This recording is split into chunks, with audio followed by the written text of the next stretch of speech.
Le top 5 des banderoles les plus scandaleuses de Ligue 1.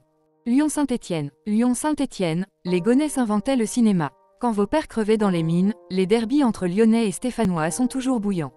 Au-delà du point de vue sportif, c'est également l'occasion de se voir confronter deux villes ennemies. En plein milieu du match, les supporters locaux ont la mauvaise idée de sortir une banderole de mauvais goût sur l'histoire des deux villes, les Gaunes inventaient le cinéma. Quand vos pères crevaient dans les mines, en référence aux frères Lumière d'un côté, Lyon, et le passé minier de l'autre, Saint-Étienne.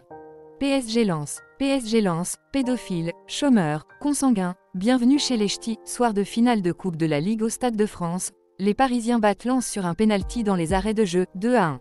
Au-delà de la victoire, une banderole a particulièrement retenu l'attention. Pédophile, chômeur, consanguin, bienvenue chez les Ch'tis. Déployée par les Parisiens, cette blague qui fait aussi bien référence au film de Danny Boone qu'à l'affaire d'Outreau n'aura pas eu l'effet escompté. Saint-Étienne-Lyon. Saint-Étienne-Lyon, la chasse est ouverte, tuez-les, les Gaunes se déplacent à Geoffroy Guichard avec 13 points d'avance sur les Verts.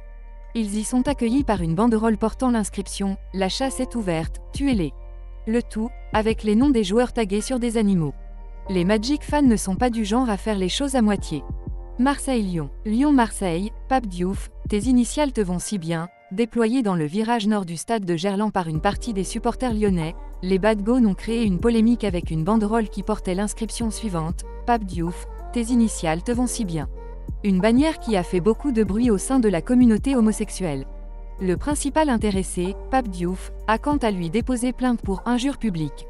Ambiance. Marseille-PSG. Marseille-PSG, 3 ans sans Julien, 3 ans qu'on est bien, soir de classico au Vélodrome qui voit l'OM prendre le dessus sur le PSG, 1-0. On ne retiendra pas la beauté du match mais bien une banderole de très mauvais goût, 3 ans sans Julien, 3 ans qu'on est bien, en référence au décès de Julien Quemené, supporter parisien tué par un policier. La rivalité sportive ne doit pas prendre le pas sur le côté humain.